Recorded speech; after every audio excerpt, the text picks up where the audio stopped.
പക്ഷെ ഇപ്പൊ ശരിക്കും എത്ര വയസ്സായി? 102 കംപ്ലീറ്റ് ആയി. 102 തുടങ്ങി, 103 തുടങ്ങി. 103 കയറി.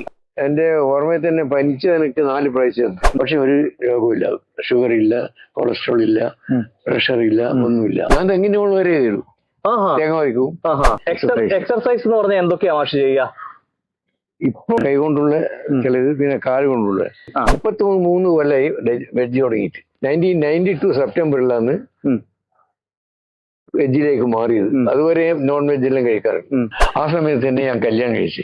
അന്ന് ഭാര്യക്ക് 15 വയസ്സും എനിക്ക് 25 വയസ്സും. 200 കൊല്ലം വരെയുള്ള കലണ്ടറിൽ ഏത് കൊല്ലവും മാസവും ഡേറ്റും പറഞ്ഞാൽ ഏതാഴ്ച അന്ന് കുറച്ച് സെക്കൻഡ്സ് കൊണ്ട്, അല്ലെങ്കിൽ 1 മിനിറ്റിൽ കുറവ്, ചിലപ്പം 10 സെക്കൻഡ് അങ്ങനെ പറയാം. 40 വയസ്സാകുമ്പോഴേക്ക് എനിക്ക് 9 മക്കളായി. 76 വയസ്സ് വരെ ഞാൻ പഠിപ്പിച്ചു.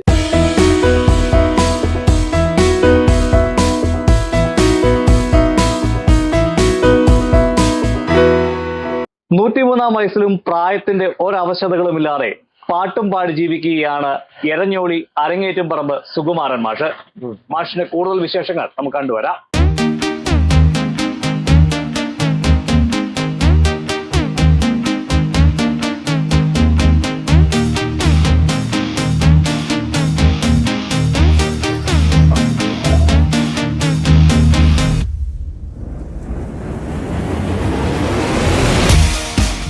മാഷ ഇപ്പൊ ശരിക്കും എത്ര വയസ്സായി?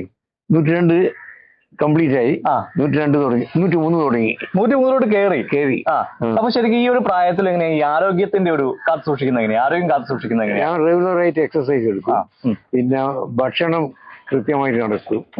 പിന്നെ നോക്കിയില്ല, ലഹരി ഉപയോഗിക്കില്ല. പിന്നെ വെജിറ്റേറിയൻ ആണ് ഭക്ഷണം. പക്ഷേ ഭക്ഷണക്രമത്തിന്റെ കാര്യങ്ങളൊക്കെ പറഞ്ഞു. എന്തൊക്കെയാണ് ഭക്ഷണം കഴിക്കുക? ഭക്ഷണം രാവിലെ 1 ഗ്ലാസ് പാല്, 1 മുട്ട, 1 നേന്ത്രപ്പഴം, പിന്നെ 1 ദോശ, അല്ലെങ്കിൽ 2 ഇഡലി, അല്ലെങ്കിൽ 1 വെള്ളയപ്പം, ഇതിലേതെങ്കിലും ഒന്ന്, അല്ലെങ്കിൽ 1 കഷ്ണം പുട്ട്, അതിൽ ഓരോന്ന്.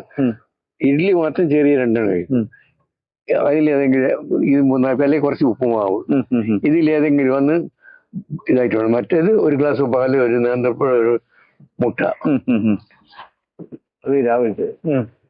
പിന്നെ ഉച്ചക്ക് 1 ഗ്ലാസ് തൈര്, 1 മുട്ട, പിന്നെ ഈ പറഞ്ഞ മാതിരി ഉള്ള ഏതെങ്കിലും ഒന്ന്.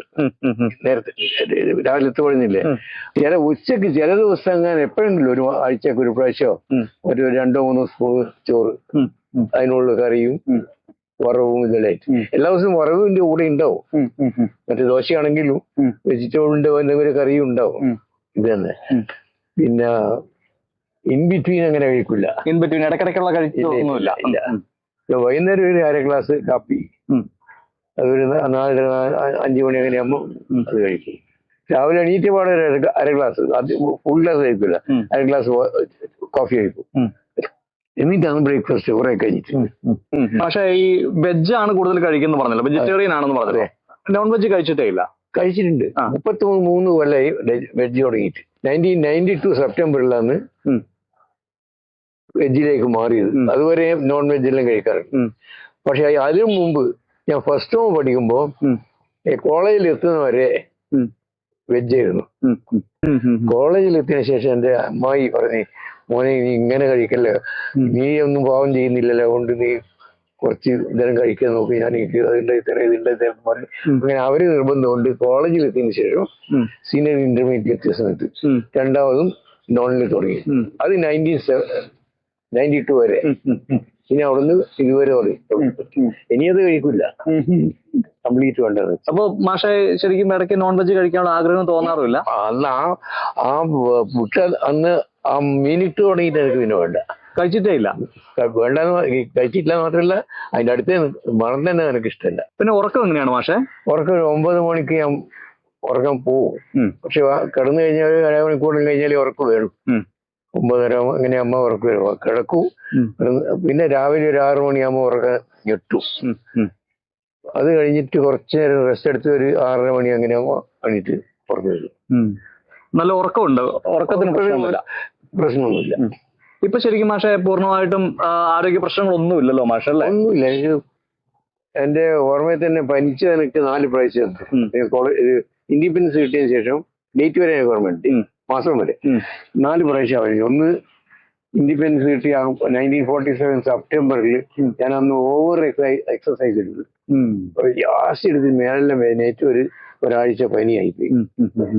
1947 സെപ്റ്റംബർ. പിന്നെ വന്നത് 1961 മെയ്. അന്നൊരു 2-3 ദിവസം കഴിഞ്ഞില്ലേ. പിന്നെ 1994 ജൂലൈ. അന്ന് ഇതുപോലെ തന്നെ പെട്ടെന്ന് എന്തോ ഒരു പനി വന്നിട്ട് ഒരാഴ്ച. അത് കഴിഞ്ഞു ഫൈനല് കൊറോണ വന്ന സമയത്ത് ഒരാഴ്ച. അങ്ങനെ 4 പ്രാവശ്യമാണ് ഇൻഡിപെൻഡൻസ് കഴിഞ്ഞ ശേഷം പനിച്ചത്. എക്സർസൈസ് എന്ന് പറഞ്ഞാൽ എന്തൊക്കെയാ മാഷ് ചെയ്യുക? ഇപ്പോ പണ്ടെല്ലാം പല റിഗറസ് ആയിട്ടുള്ളതെല്ലാം ചെയ്യുന്നുണ്ട്, പുഷപ്പും അതുമല്ലോ. പക്ഷെ ഇപ്പൊ അതത്രയില്ല. ഇപ്പം കൈകൊണ്ടുള്ള ചിലത്, പിന്നെ കാല് കൊണ്ടുള്ള. കാല് പൊക്കിയിട്ടില്ലേ, കളരിപ്പയറ്റ് പോലെ. ഞാൻ ഒരു 4 കൊല്ലം കളരിയിലുണ്ടായിരുന്നു. ഓ ശരി. അതുകൊണ്ട് അത് കിടന്നിടത്തുനിന്ന് ഇങ്ങനെ കാലിങ്ങനെ പോക്കും. നമ്മുടെ ഈ മാഷിന്റെ കയ്യിൽ കാണുന്ന ഈ ഡമ്പല് 2.5 കിലോ ഉണ്ട്. നിങ്ങൾക്ക് നോക്കിയാൽ മനസ്സിലാവും 2.5 കിലോയാണ് മാഷ് ഈ 103-ാം വയസ്സിൽ തന്റെ ശരീരത്തിന്റെ കായികക്ഷമത വർദ്ധിപ്പിക്കാൻ വേണ്ടിയിട്ട് എടുത്ത് ഉയർത്തുന്നത്. അല്ല പക്ഷേ രണ്ടും കൂടെ 5 കിലോ ഉണ്ട് അല്ലേ? ഇതിപ്പോ എത്ര കാലമായി ഡമ്പൽ ഉപയോഗിച്ചുള്ള എക്സസൈസ് തുടങ്ങിയത്? എത്ര കാലമായി? ഒരു 10 കൊല്ലമായിട്ടുണ്ടാവും. 10 കൊല്ലമായിട്ടുണ്ടാവും അല്ലേ? അപ്പം മസിൽ ഉണ്ടായിരുന്നു ഇതിനു മുമ്പൊക്കെ? നല്ല മസിൽ ഉണ്ടായിരുന്നോ? മസിലല്ല, ഫ്ലെക്സിബിൾ ആയിട്ടുള്ള പിന്നെ ശക്തി. ഇത് ചെയ്യുമ്പോൾ മാഷ എന്തൊക്കെ വ്യത്യാസമാണ് ശരീരത്തിന് വരുന്നത്? ഒന്നുമില്ല, ഒരു ഫ്രഷ്നെസ് തോന്നും. അത് തന്നെ. രാവിലെ എത്ര മണിക്കാണ് തുടങ്ങുന്നത് ശരിക്കും എക്സസൈസ്? രാവിലെ ഒരു 7 മണി ഇങ്ങനെ തുടങ്ങും. കുറച്ചു നേരം, ഒരു അരമണിക്കൂർ.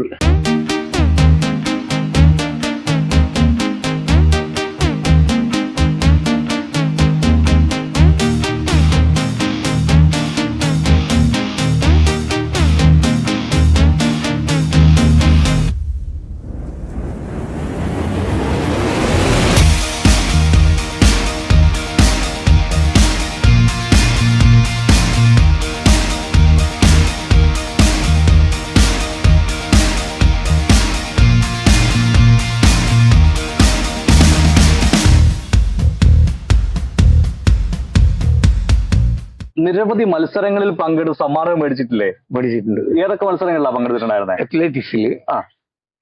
അത് കാര്യമായിട്ട്. അത്ലറ്റിക്സ് എന്ന് വെച്ചാൽ എന്തൊക്കെയാണ്? ഓട്ടം, hurdles, high jump, long jump, running race, ഇങ്ങനെയുള്ള എല്ലാ ഐറ്റംസും. ഇപ്പൊ 100 meters, 200 meters, 400 meters, 800 meters, 1 mile, പിന്നെ 110 hurdles, 200 meters hurdles, 400 meters hurdles, പിന്നെ long jump, hop step jump, ഇപ്പോഴത്തെ ട്രിപ്പിൾ ജമ്പ് എന്ന് പറയും. അന്ന് ഹോപ്പ് സ്റ്റെപ്പൻ ജമ്പ് എന്ന് പറയാം. Hop step and jump, high jump, പിന്നെ relay 4x100 meters, 4x400 meters, പിന്നെ fast cycle race, slow cycle race, sack race. ഇതിലെല്ലാം ഫസ്റ്റോ അല്ലെങ്കിൽ സെക്കൻഡ് എടുത്തിട്ടുള്ള കുറെ സർട്ടിഫിക്കറ്റ്സ് ഉണ്ട് എൻ്റെ അടുത്ത്. ഇപ്പോഴുണ്ട്. ലാസ്റ്റ് മാഷ് മത്സരിച്ച എപ്പോഴാണ്? 2024 ഡിസംബർ. അന്ന് ഇവിടെ നീലേശ്വരത്ത് വെച്ചിട്ട് അതിന് മാസ്റ്റേഴ്സ് അങ്ങനെ എന്തോ പേര് പറഞ്ഞിട്ടുണ്ട് ഒരു ടൂർണമെന്റ്, സ്റ്റേറ്റിന്റെ വക. അത് കണ്ണൂർ ഡിസ്ട്രിക്റ്റിന്റെ റെപ്രസെന്റ്, അത് ഇത് കണ്ണൂർ ഡിസ്ട്രിക്ട്, അതിനെ റെപ്രസെന്റ് ചെയ്ത് നീലേശ്വരത്ത്. പക്ഷെ ഓട്ടമില്ല, 600 meters വാക്കിംഗ് കണ്ടിന്യൂസ് 600 meters. അതിന് ഫസ്റ്റ് കിട്ടി. അപ്പൊ പേപ്പറിലും വന്നു. പിന്നെ അവര് അതിന് പ്രൈസിലും തന്നു, സർട്ടിഫിക്കറ്റിലും തന്നു. അന്ന് കൂടെ മത്സരിച്ചവർ ഈ പ്രായത്തിലുള്ളവർ തന്നെയായിരുന്നു? പക്ഷേ അല്ല, അവര് എന്റെ വയസ്സുള്ള ആൾക്കാരുമില്ല. അതുകൊണ്ട് തന്നെ 70+ ഉള്ള കൂട്ടത്തിൽ നടത്തി. ഈ 103 വയസ്സിനിടയ്ക്ക് അത്യാവശ്യം കൃഷിപ്പണികളും കാര്യങ്ങളും എല്ലാം മാഷ് ചെയ്തിട്ടുണ്ടായിരുന്നു. പണ്ട് ഇവിടെ ഒരു കുറച്ച് പച്ചക്കറികളെല്ലാം അന്ന് ഞാൻ തെങ്ങിന്റെ മുകളിൽ വരെ ചെയ്തു. തേങ്ങ വയ്ക്കും അന്ന്. റിട്ടയർ ആയിട്ട് ഇപ്പൊ എത്ര കാലമായി? 2001 റിട്ടയർ ചെയ്ത്. 76 വയസ്സ് വരെ ഞാൻ പഠിപ്പിച്ചു. മാഷിന്റെ ഒരു കുടുംബത്തിന്റെ വിശേഷങ്ങൾ എന്തൊക്കെയാണ്? എത്ര മക്കളാണ്? 9 മക്കളുണ്ട്. അതിൽ 6 ആൺമക്കളും 3 പെൺമക്കളും. ഭാര്യ ഹൈസ്കൂൾ വിദ്യാഭ്യാസമുള്ളൂ. ആ സമയത്ത് തന്നെ ഞാൻ കല്യാണം കഴിച്ചു. അന്ന് ഭാര്യക്ക് 15 വയസ്സും എനിക്ക് 25 വയസ്സും. അന്നത്തെ കാലം അങ്ങനെ ചെറുപ്പത്തിൽ കല്യാണം ചെയ്യുന്ന ഏർപ്പാടുണ്ട്. ഇന്നത്തെ മാതിരി റെസ്ട്രിക്ഷൻ ഒന്നുമില്ല. ആ വയസ്സിൽ നിന്ന് അന്ന് അത് തുടങ്ങിയിട്ട് അന്ന് മക്കളും വന്നത് തന്നെ 9 മക്കൾ വന്നത്. 40 വയസ്സാകുമ്പോഴേക്ക് എനിക്ക് 9 മക്കളുമായി. ഭാര്യയുണ്ട്. പക്ഷേ കിടപ്പിലാണ്. കിടപ്പിലെന്ന് പറഞ്ഞാൽ രോഗങ്ങളൊന്നുമില്ല. പക്ഷെ ശരീരത്തിന് 93 വയസ്സായിപ്പോ. പിന്നെ നിൽക്കാനും ഒന്നും കഴിയില്ല, ഒറ്റയ്ക്ക് നിൽക്കാൻ കഴിയില്ല, നടക്കാൻ കഴിയില്ല. അധികം 24 മണിക്കൂറും കിടപ്പില്ലാന്ന്. പക്ഷെ ഒരു രോഗമില്ല, ഷുഗർ ഇല്ല, കൊളസ്ട്രോൾ ഇല്ല, പ്രഷർ ഇല്ല, ഒന്നുമില്ല. പക്ഷെ പിന്നെ ഈ മധുരം മാഷ് കഴിക്കുന്നുണ്ടോ? മധുരം കഴിക്കാതിരിക്കുന്ന പരിപാടിയല്ലോ? ഒന്നുമില്ല, കഴിക്കും. മധുരം കഴിക്കും. അധികാരി കഴിക്കില്ല. അങ്ങനെ കഴിക്കുന്നുണ്ട്. റെസ്ട്രിക്ഷൻ. എനിക്ക് മധുരത്തിന് അതിനെ കൊണ്ട് ദോഷമില്ല. ഷുഗറിന്റെ കംപ്ലൈന്റ് ഒന്നുമില്ല. ഇത്രയും കാലമായിട്ട് ഷുഗറും ഒന്നുമില്ല, ഒന്നും വന്നിട്ടില്ല. ലേശൊരു പ്രഷർ ഉണ്ട്, ചെറിയൊരു ഇതില്. അത് വലിയ ഹൈ ആയിട്ടുള്ളതല്ല. പക്ഷെ അതൊരു ഗുളിക കൊണ്ട് നമുക്ക് അഡ്ജസ്റ്റ് ചെയ്യാവുന്നത്. മാഷേ, ഈ കലണ്ടർ കൊണ്ട് മാഷ് ഒരു മാജിക് അറിയാം അല്ലെ? 200 കൊല്ലം വരെയുള്ള കലണ്ടറില് ഏത് കൊല്ലവും മാസവും ഡേറ്റും പറഞ്ഞാല് ഏതാഴ്ചയാന്ന് കുറച്ച് സെക്കൻഡ്സ് കൊണ്ട്, അല്ലെങ്കിൽ 1 മിനിറ്റിൽ കുറവ്, ചിലപ്പോൾ 10 സെക്കൻഡ് അങ്ങനെ പറയാൻ കഴിയും. ഞാൻ 2025 കലണ്ടർ എടുക്കാം. 2025 ഇത് 2025 കലണ്ടറാണ്. 2025 ജൂലൈ 16-ാം തീയതി. 16-ാം തീയതി ബുധനാഴ്ച. കൃത്യമാണ് കേട്ടോ. 2025 ജൂലൈ 16-ാം തീയതി ബുധനാഴ്ചയാണ്. പിന്നെ നമുക്കൊന്നുകൂടെ 2025 ഓഗസ്റ്റ് 21-ാം തീയതി വ്യാഴാഴ്ച. കൃത്യം. ഇപ്പൊ ഒന്നുകൂടെ ചോദിക്കാവേ. 26 2025 സെപ്റ്റംബർ 26 തീയതിയുണ്ട്. എവിടെയുണ്ട്? ഇത് 2025 സെപ്റ്റംബർ 17 ബുധനാഴ്ച. കൃത്യമാണ് കേട്ടോ, ബുധനാഴ്ചയാണ്.